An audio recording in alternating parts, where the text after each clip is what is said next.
So, today is Thanksgiving 2025, and what am I thankful for today? What is a dad without his kids? What does he have to be thankful for?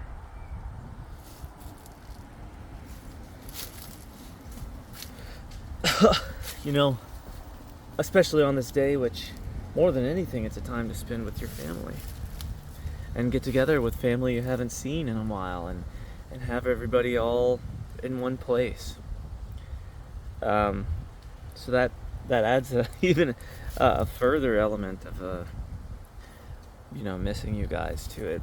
But what you know, I'm thankful that there's more to life than being a dad, and there is. Um, I love you guys more than the whole entire world. I would lay down my life for you if I had to. But at the same time, that's not to say that being a dad should or has to be everything that life is about, you know? Because what would I be teaching you if I communicate that to you?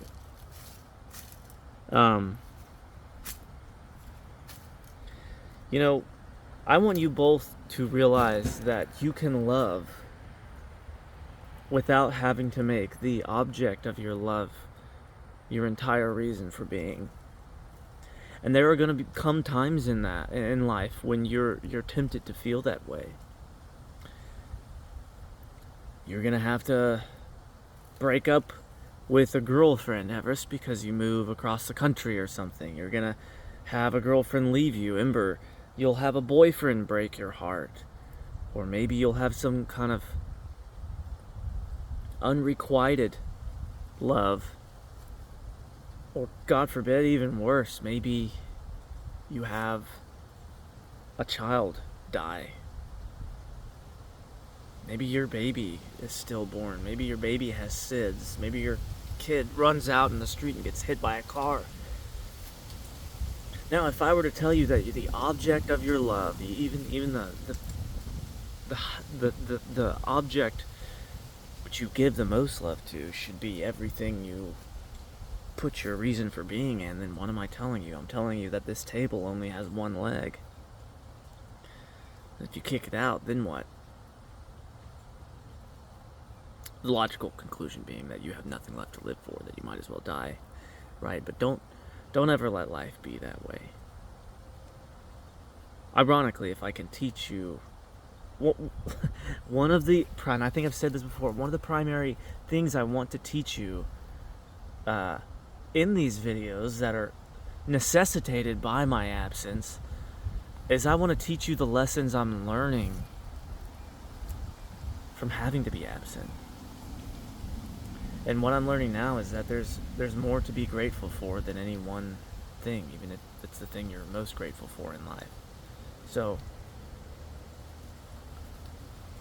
though I would love so much to see you guys, though I would love so much to spend this Thanksgiving with you both, I'm not going to sit here and say I have nothing to be thankful for, right? For as non-existent as our relationship is at this point, I'm still thankful that you're both alive. I'm thankful that God loves me. I'm thankful that, I'm in good health. I'm, for the most part, in good spirits. I have, I have a countenance about me that I can just, I guess, with my humor, make it through very hard things, and I feel like I'm good at surrounding myself with a good support system, and I think that's something to be thankful for, because God gifted me with those attributes, right? But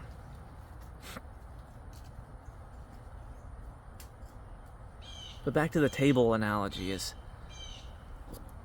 again, have more than one more than a couple, especially if they all rely on each other, things in your life that make life worth living, just practically speaking. Don't ever be so invested in any one thing that if you were to lose it, then you've got nothing left, you know. I'm not saying, um, you know, neglect what's important to you. I'm not saying don't give things the time that they're due. Your relationships, your work, your hobbies, but never let it consume you entirely. Make sure that your table has so many legs on it and so much foundation under it that you couldn't really take the table out and knock it over with any one leg, right? And finally, this thing of gratitude, you know. There's studies, and I've heard a lot of people talk about how just being gracious, having gratitude in general, that makes your life better. Focusing on what you are glad exists, that makes your life better. Now, notice that this isn't dependent on the actual universally agreed upon value of what you're being grateful for, but the gratitude itself is what makes your life better.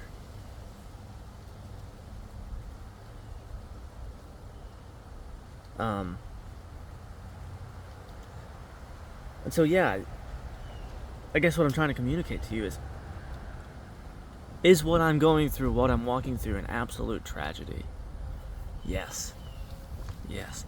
But why is my life not a tragedy? That's because regardless of you two precious souls who I'm missing out on being with, and regardless of how you guys are so paramount in my heart, regardless of how I'm missing out on all that, I'm still grateful for whatever I can find to be grateful for.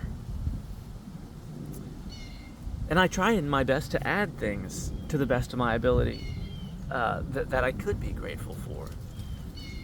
I try and find new hobbies. I try and make new friends, or I deepen the relationships with the friends I do have.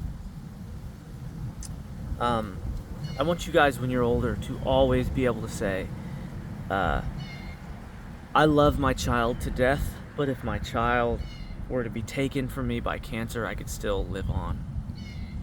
Because God loves me and He's given me a lot to be thankful for. And if we have nothing else, we have that simple fact that He loves us, that He loved us enough to come here and take on our imperfection, our sin, our wrongdoing.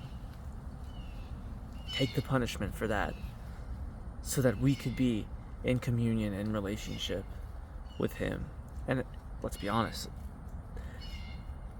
that's more to be thankful for than anything you could think of. But still, on the practical end of things, I want you to be able to grow up. Again, sorry to sidetrack myself there, but I want you to say, if my child got cancer, if I got cancer, I still have this, and this, and this to be thankful for. Well, if I lost that, then there would still be this to be thankful for. Maybe I'm spending Thanksgiving alone and I have no family. If you're in the practice of looking at all around you and considering how, hey, I should be thankful for that, I'm grateful for that, then those instances in life where you've been taken from, where you're lacking, they won't sting as much, will they? And that's kind of where I'm at today. I love you both, and I can't wait to see you. Bye-bye.